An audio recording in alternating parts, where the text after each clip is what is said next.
Night in Rome never truly fell silent. Even when the sun had sunk behind the hills and the marble temples gleamed only in torchlight, the city continued to breathe, to move, to hunger. The streets filled with the smell of smoke, oil, wine spilled from cups, and sweat from bodies pressed too close together. Somewhere in the distance a flute played, its sound nearly lost in the noise of shouts and laughter.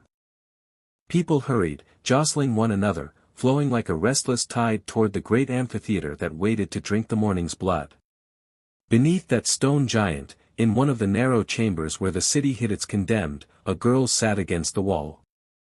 She was small, only 16, her shoulders slight, her wrists bound with rough rope that had rubbed her skin raw. The torch in the corridor cast a dull glow through the bars, and for a moment it lit her face. Her eyes were calm, steady in a way that did not belong to her years. She was afraid, of course, but she had learned to carry fear like a burden hidden under a cloak. Her name was Lucia. Few in the city knew it, and fewer still would remember. To the guard she was simply another Christian, one of the stubborn ones who refused to bow before the image of the emperor. The chamber did not hold her alone. On one side sat a woman with gray hair, her cloak torn and soiled, though the way she held her spine still betrayed noble birth. She had been betrayed, she said, by her own kin, denounced so her house could be claimed by cousins who sought favor at court. On the other side of Lucia sat a soldier, his shoulders broad, his hands scarred by years of carrying a shield. His armor had been stripped from him, his title taken, all because he had refused to burn incense before the genius of Nero. In the eyes of the city he was a coward, a traitor. Yet when he spoke, his voice was low and strong, more steady than any trumpet. They were strangers, bound by the same fate. They had nothing to give one another except words, and even those they offered carefully, as though each sentence might be their last. At first there was silence, thick, heavy, filled only by the sound of dripping water and the occasional scrape of sandals from the corridor. But slowly, as the hours stretched, stories were shared. The woman spoke of gardens, of fig trees covered with nets to keep away the birds, of a boy who had once carved ships of wood and floated them in a fountain. She did not weep as she spoke. The soldier told of winter marches, of comrades dying in sleet, of the day he let the incense fall from his hand and heard the silence that followed. He said nothing more, yet in that silence the others understood. Lucia did not speak of herself. She held her own story close, as though it were a flame cupped in her hands. She had grown up among tradespeople. Her father had measured cloth with a cord, her mother had baked bread in an oven blackened with smoke. It was not a grand story, not one to tell in a place where death waited. So she remained quiet, her hands pressed around a strip of cloth the older woman had given her. Once, it had been a veil, worn in prayer. Now it was a token, fragile but steadying. Above them the city roared with feasting. Music drifted down into the chambers, strings plucked too quickly, drums beating as if in mockery of their heartbeats. Nero prepared for another spectacle. He wrapped himself in purple robes stitched with golden suns, he laughed as he poured wine into goblets of silver, and he imagined the roar of the people rising for him. The emperor lived for the crowd, for their noise, for their eyes upon him. Lucia knew this without being told. She had heard the guard speak of it with both awe and contempt. At some point a guard opened the door, placed a cup of water and a crust of bread on the ground, and muttered one word, "Tomorrow." He did not look at them as he closed the door again. The woman lowered her head, the soldier clenched his jaw. Lucia pressed the cloth to her lips and whispered a prayer. She prayed not for mercy, for she had been taught that mercy in this world was fragile, often false. Instead she prayed for courage, the kind that could outlast even the sharpest pain. The night stretched on. Outside, Rome burned with torchlight and laughter. Inside, 3 souls waited. The stones were cold, the air heavy, but the silence they shared became something like fellowship. No feast, no song, but something that still bound them. And when the others had finally closed their eyes, Lucia remained awake, listening to the water dripping on stone. She thought of rivers, of the sea she had never seen, of hills described to her in songs. She thought of bread broken in a small room, of voices singing softly together, of hands joined in prayer. These memories were more real to her than the ropes on her wrists. She clung to them as to a promise. Tomorrow would come. The crowd would roar. The sand would drink blood. Yet for now, in the silence of the prison, she was still unbroken. The hours after midnight seemed endless. Darkness pressed against the walls, broken only by the torch sputtering outside the bars. Each drip of water echoed, too loud, as if time itself fell in drops. Sleep did not come easily. When it did, it was shallow, restless, and fled quickly. The gray-haired woman stirred first. She shifted on the stone floor, pulled her torn cloak tighter, and leaned closer to Lucia. Her voice, when it came, was little more than a breath. "Child," she said, "once I believed Rome itself would never fall. Its marble, its wealth, its armies, how could it? But I learned how quickly a house can be emptied, how swiftly everything can be lost." Her eyes glistened, though no tears fell. She spoke of her garden. A courtyard filled with ivy and fig trees, the sweet smell of fruit in summer, the sound of her son carving wooden ships and setting them afloat in the fountain. The memory was painted in her tone so vividly that Lucia almost saw it. But the story darkened. A cousin had betrayed her, selling her name to the magistrates in exchange for land. Soldiers had come in the night, carrying her away. She told it not with anger, but with the weariness of one who had already wept too long. The soldier sat silent, listening. When the woman's voice faded, he lifted his head and spoke into the heavy air. "I marched across Gaul," he said. "I froze in German snows. I bled on the stones of Britain. I thought myself loyal until they placed incense in my hand. And then, I dropped it." He paused, his eyes staring at nothing. The silence after that was louder than any trumpet. Louder than a battlefield. I knew at once everything I owned was gone. Lucia watched him. She did not know if his face was proud or broken. Perhaps both. In that silence, she felt closer to him than if he had poured out every detail of his life. Words were not always needed, the gaps between them spoke more. She herself remained quiet. Her story was smaller than theirs, or so she thought.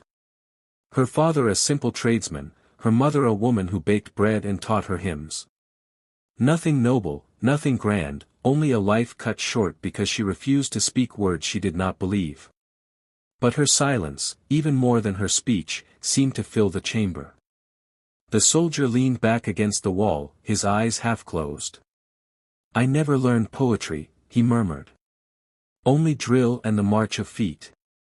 Now I learn how to let go."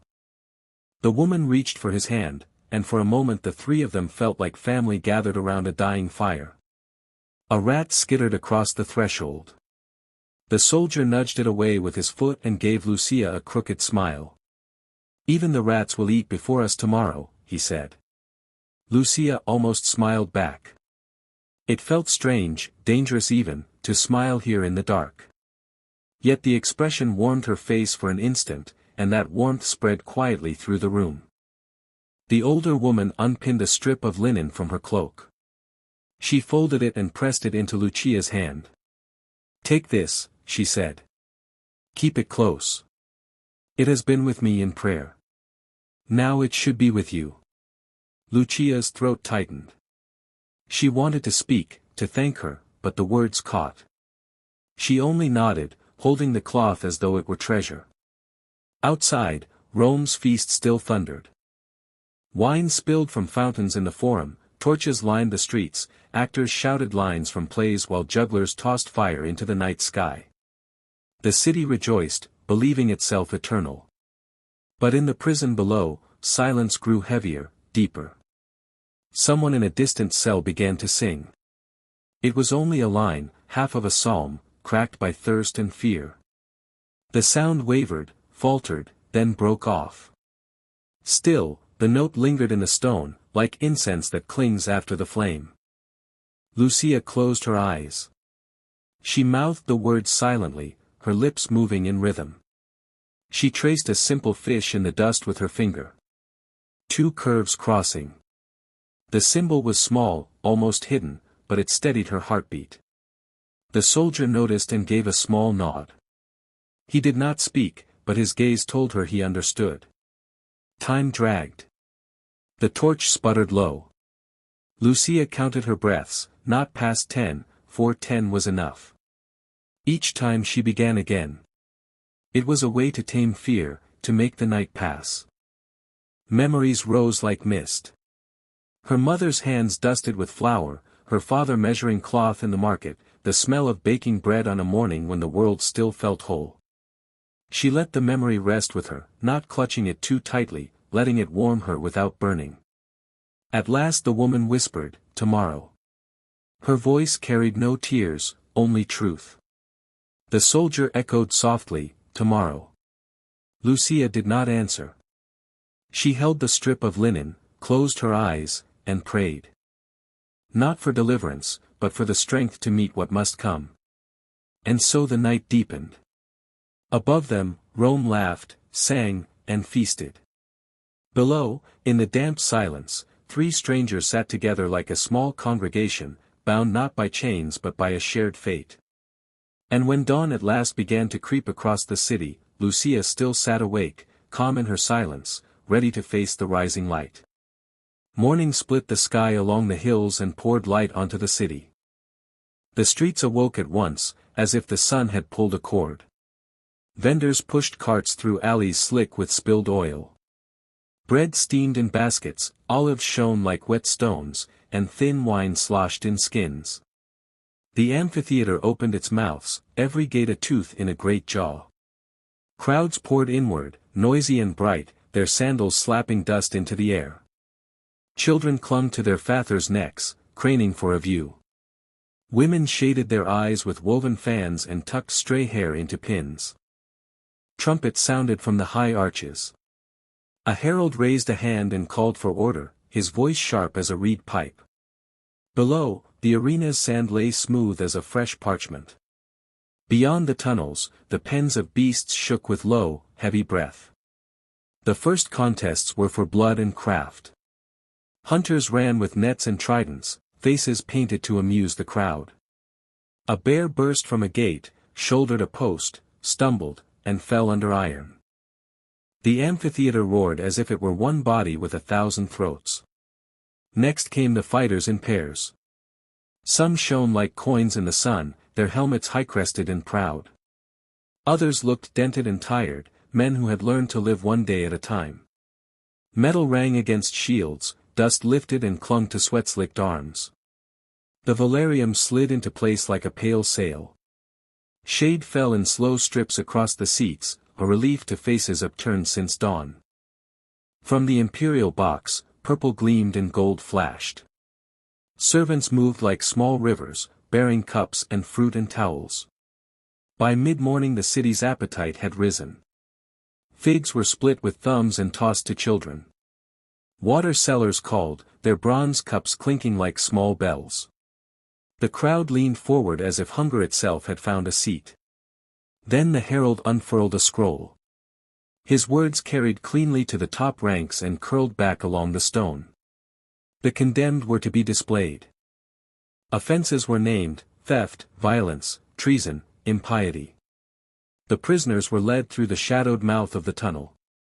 They walked in a thin line that seemed too fragile for so much sky. Some cried out to the gods they had trusted since childhood. Some hid their faces and were already far away. Lucia stepped into light with bare feet and a torn hem. The sand felt warmer than she expected, almost kind. The strip of linen lay hidden under the fold of her tunic, a small square against the skin. She lifted her chin and saw the rim of the world, tiers upon tiers of faces, bright as a field of stones. A murmur moved through the waves of people. It began low, swelled a little, then thinned again. Jeers started and stopped, snagged by something harder to name. Her stillness worked like a hand pressed against noise. Nero leaned forward in the imperial box. He liked to study faces, to read the moment when fear lit the eyes. He waited for it now, mouth lightly amused, fingers tapping the arm of his chair. He did not see what she held inside because there was nothing to see. A gate scraped open on rusted hinges. From that square of shadow a lion stepped into the day. Its mane gathered the sun like dry grass set on fire. Its shoulders rolled under the hide, each muscle speaking its own language. The beast stood, nostrils open to taste the air. Dust licked its paws. A handler shouted from behind the bars and struck iron with iron. The lion's ears flattened and rose again, choosing its path. The condemned shifted, a small ripple along the line. A man cried out and fell to his knees, another shut his eyes and tried to become a stone. Lucia held very still, as a deer does when wind changes. Her breath settled into a rhythm she had learned in the dark. The lion began to pace an arc, slow at first. Its tail wrote shapes in sand that did not last. It turned its head once, twice, then fixed her in the sight of its golden eyes. The noise of the crowd tightened, stretched thin like a rope. Trumpets did not sound. The herald forgot the shape of his own command. For a long heartbeat the amphitheater listened only to itself. Even the awnings creaked more softly, a whisper in a held breath. The lion ran. It was sudden, as lightning is sudden, with no warning but the bright rush of movement. Sand flew from under its paws, the world narrowed to the hammering of weight and intent. A woman screamed, a child laughed not knowing why, a cup fell and rang like a small bronze bell. Lucia did not step back. She could not have, and she would not. Her lips moved, but her prayer made no sound. She felt the coarse weave of linen under her hand, warm now, not from the sun but from her body. The lion reached her and stopped. It stopped so quickly that sand rose and patted its forelegs like hands. Its chest heaved, its muzzle lifted as if scent had changed at once. Then it lowered its head and brushed the back of her fingers. Silence grew teeth and held. A moment earlier the crowd had been a sea, now it was a lake of glass. No one breathed in the topmost ranks. From the imperial box came only a slight shift, the soft wheeze of silk. Lucia's hand moved without plan. Her fingers found the rough fur between the eyes and rested there. She did not pet the animal as one pets a tame thing. She only touched, lightly, as if acknowledging a mystery too near to name. Whispers rustled in the shaded seats. "Sorcery," said one. "Drugs and the meat," said another. A third voice, hoarse with sun and wine, said nothing at all and gripped the edge of the stone. Somewhere a vendor remembered his tray and began to gather the figs that had rolled away. Within the gate a second lion pressed against iron. It snarled, confused by the scent of the first, by the stillness of the prey. Handlers shouted and cracked whips, fear rippling across their faces like wind over grass. The first lion flicked its tail and gave a low sound that was not rage. The herald found his voice late and wrong. He called for order, but order was the last thing the moment wanted. A captain of guards made a chopping sign with his hand. Spearmen spilled from a tunnel and drew a wall of points between girl and beast. The lion stepped back, one pace, then two. It did not crouch. It watched the spears with old, heavy eyes, as if measuring the folly of men. Dust settled on its whiskers like flour. Hands grabbed Lucia at the elbows. The iron heads of the spears glittered near her shoulder, bright and thoughtless. She did not resist, but turned once toward the high blister of sky. A slice of blue looked down at her, small and exact. The crowd broke into noise again, wild, discordant, a chorus with no conductor. Some called for more beasts. Some cursed the guards for cowardice. Others wept and did not know why tears had come. Nero stood at last, and the gold at his throat caught the sun. His smile had gone. He looked not at the girl but at the people, weighing how the air had changed.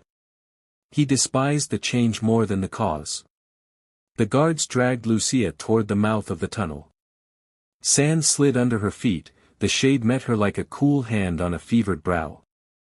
Behind her, the handlers cracked their lashes and pushed the lions back with poles. The gate slammed and rang like a shield. Inside the passage, sound stacked on itself, boots, orders, the drip of water, a curse bitten off. Torches made small, trembling circles on the walls. A breath of damp air moved past her face, smelling of iron and straw and something sweet gone bad. She felt lighter, though her arms ached from the grip. In the stands the people argued with the day. Some insisted they had seen a trick and demanded satisfaction.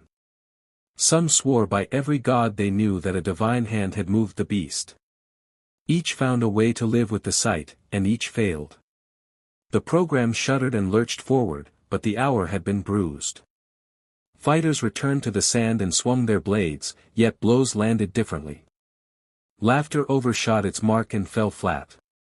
The taste of the moment stayed on tongues like iron.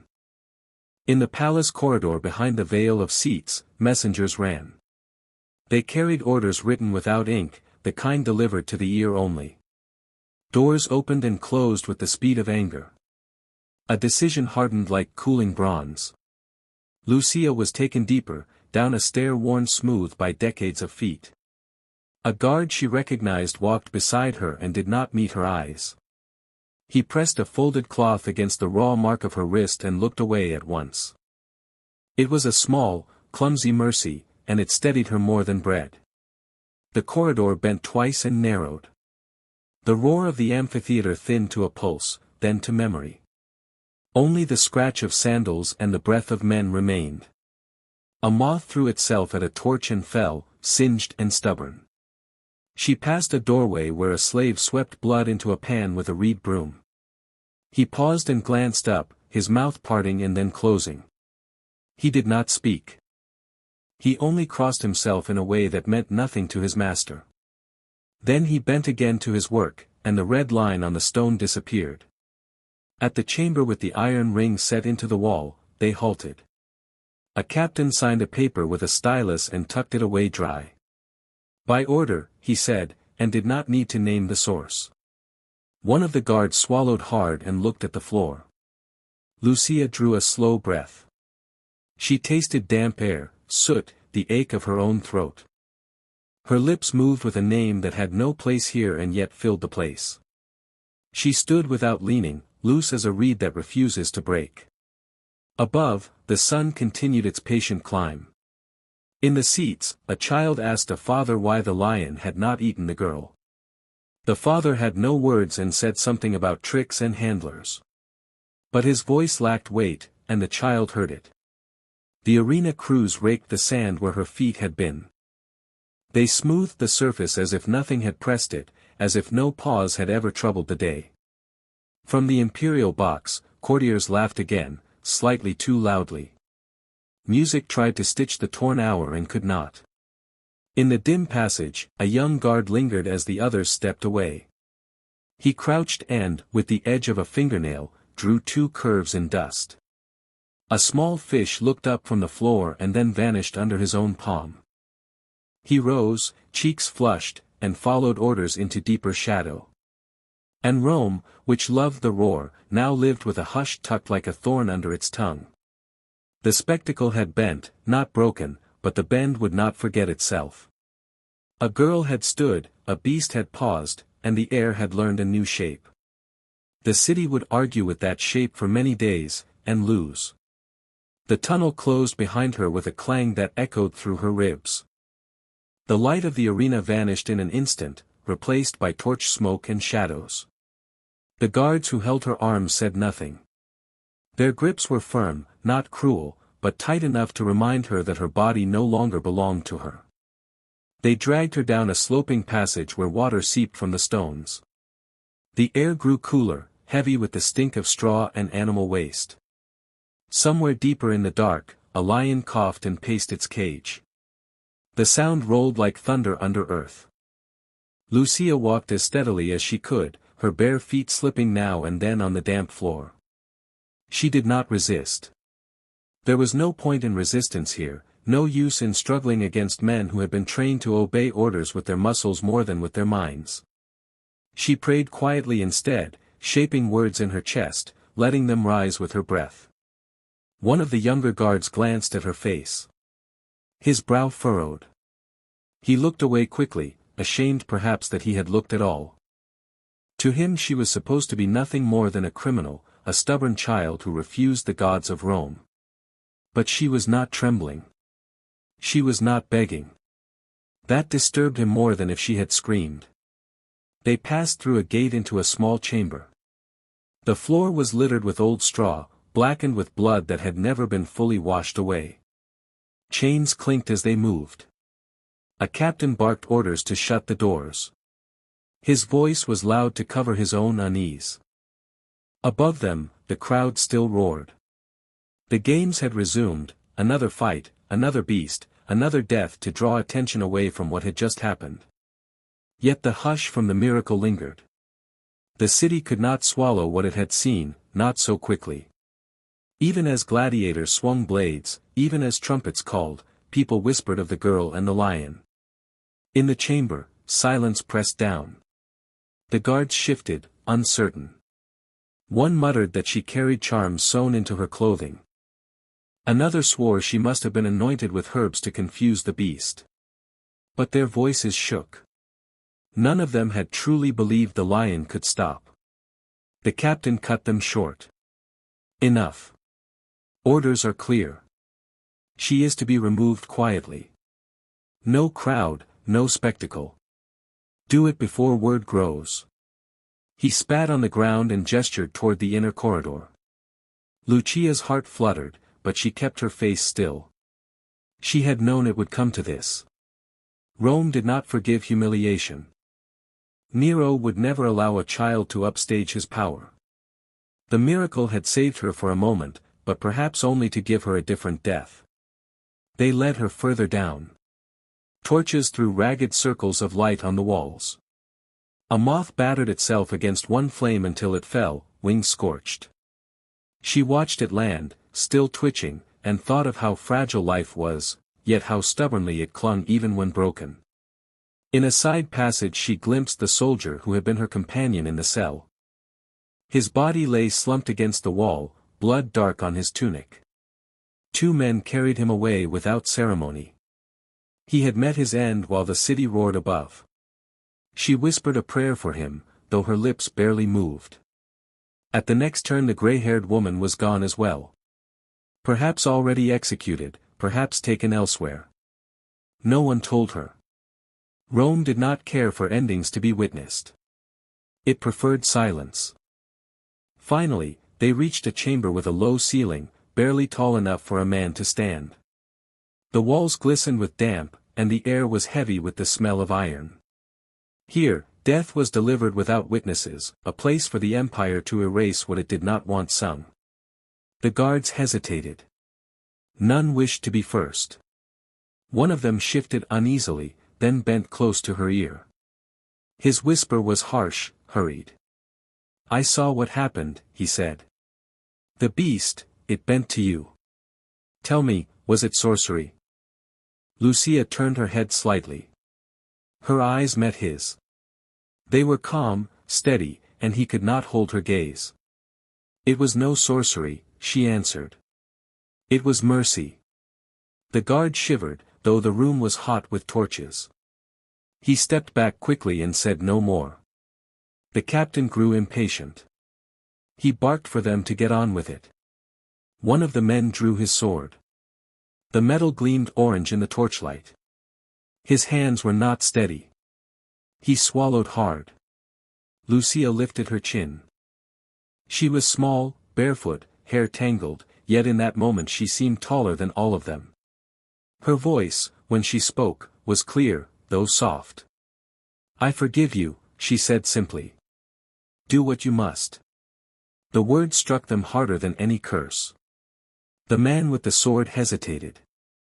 The captain snarled, pushed his shoulder, and ordered him forward. Lucia closed her eyes. She pictured the strip of linen against her chest, the gift of the woman in the cell. She pictured her mother's hands kneading dough, her father bending over cloth, the sound of hymns sung in whispers. She saw the lion's eyes, not filled with hunger but with something she could not name. All of it gathered within her, filling her with light. The sword moved. The torch hissed as a drop of fat fell. And then silence swallowed the chamber. It was over quickly. The guards stood in uneasy stillness. One crossed himself in a gesture borrowed from foreigners he had mocked before.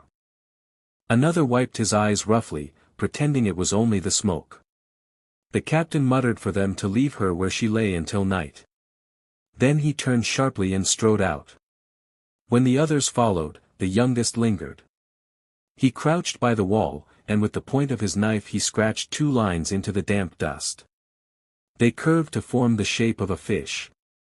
For a moment he stared at it, then rubbed it away before anyone else could see. He hurried after the others, the sound of his sandals fading into the passage. Above, Rome roared on. Men fought, beasts bled, the emperor laughed too loudly. The crowd pretended to forget, but in their throats a taste of iron remained. Something had shifted. A girl had touched a lion, and the world had faltered. In the dark chamber below, her body lay still. Yet her witness had already escaped the stone walls. It moved through the air, carried by the whispers of men who had seen too much, by the silence of guards who would not speak, by the rumor already spreading among the people. Rome had tried to erase her quietly. But it is difficult to erase fire once it has touched dry straw. At dawn the city stretched its limbs and pretended nothing had shifted. Bakery ovens breathed out heat and the first loaves cracked along their seams. Water sellers sloshed their bronze cups and called to sleepy patrons in the alleys. The amphitheater crews raked the sand smooth, drawing wide circles as if a hand could erase memory. Yet the story had already slipped its tether. It moved without feet, faster than a horse, lighter than a rumor about taxes. It crossed thresholds by way of kitchens and stairwells, where servants traded news over steam and soap. By noon, even boys who ran errands for the bathhouses were whispering about a lion that had forgotten its hunger. In the market a fishmonger murmured at first to a widow buying sprats. By the olive press it was retold with hands that shaped the air into mane and paw. A mule driver said the beast had kneeled, a dyer swore the girl had sung. Everyone added a stitch, but the cloth did not come apart. In houses with atriums and painted walls, the tale was a taste on the tongue. Matronas repeated it while bracelets chimed softly at their wrists. Old men scowled and said there had been tricks before, that handlers could tame any wild thing. But their voices lacked the bite of certainty, and they kept glancing at the door. Down in the catacombs, where lamps burned with thin blue flames, the faithful took the tale like bread. A woman with gray hair, another, not the one who had shared the cell, told it with her hands folded tight. She wept once, quietly, and then smiled at the silence after her own tears. "Witness," she whispered. "The word is witness." A young guard stood at the back and said nothing. He had traced a fish in dust the night before and rubbed it away before it could learn his name. Now he watched the flame tremble on its pin and felt his heart make a small, stubborn vow. He did not know its words yet. He knew only the shape. The emperor's anger went through the palace like a scourge.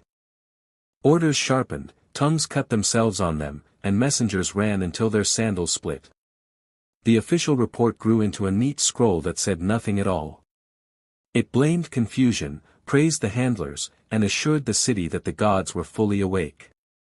But servants talk to other servants, and the marble walls cannot hold back kitchens. A boy who swept the corridor near the lower chambers told what he had seen. A scribe who hated his master drank more than he should and spoke more than he dared. A laundress touched a small strip of linen she had found and could not explain how it warmed her hand. By the second evening, taverns were telling the story 3 ways at once. One version crowned the girl a witch, one called her a saint, though none dared say the word loudly.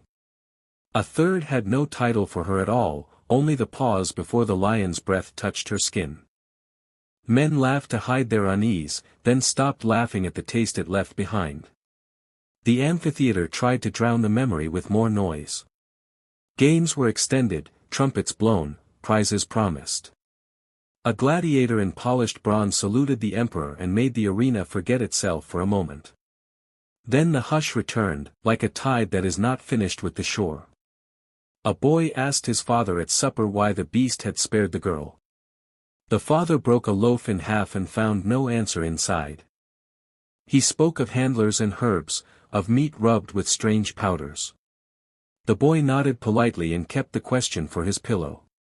That night, deep under stone, men carried a body to a small place cut from the rock. They worked without words, and breath smoked in the light of their lamps. The younger of them, who had scratched a fish in dust, slid a corner of linen beneath the girl's hands. It was clumsy, imperfect, and it was all the courage he owned. He kept a thread, no thicker than a hair, wound once around a piece of reed. Not as a charm. As a witness. He would not know what to do with it for many years. He only knew his hand refused the whip more often than before. Scribes, who loved paper more than power, began to test the edge of the safe line. In margins that would be scraped and reused, they left small signs. A curve, a line, a single word that could be read as law or mercy, depending on the eye. When the sheets were washed and dried, some of the marks remained faintly, like a map drawn under water. Time pushed forward in its patient sandals. A harvest failed and then returned. A rumor of war rolled down the Appian Road and rolled back again. The story did not fade with the seasons. It learned to travel inside them. There were those who tried to salt the ground where it had taken root. They shouted in courts that no beast could be stayed by prayer. They hired men to laugh loudly in markets and drown the tale near the olive scales. Laughter works for a day and sleeps badly the next. In a room painted with vines and small birds, a patron tested the tale against his philosophy. He weighed words as if they were coins and nodded at his own clever balance. His slave refilled his cup and went home by the river, whispering the story to his wife as if handing her a lamp. The patron forgot the matter before sleep. The lamp burned in a poorer house and did not go out. Years walked on, step after small step.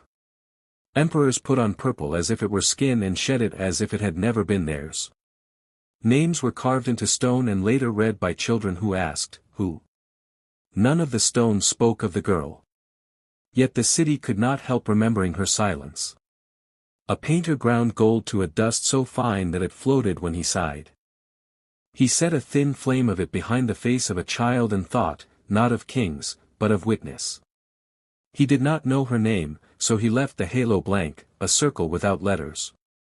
Those who prayed before the image supplied the name with a breath the painter would never hear. A poet, one of the modest ones who sells verses by the basket of figs, wrote a line no patron wanted. He read it in alleys and at the docks aloud to men who kept their wages under their shirts. The line was about a lion who remembered Eden for a heartbeat. A fisherman repeated it to his son until the boy could cast nets without watching his hands. The amphitheater grew old with dignity and cracks.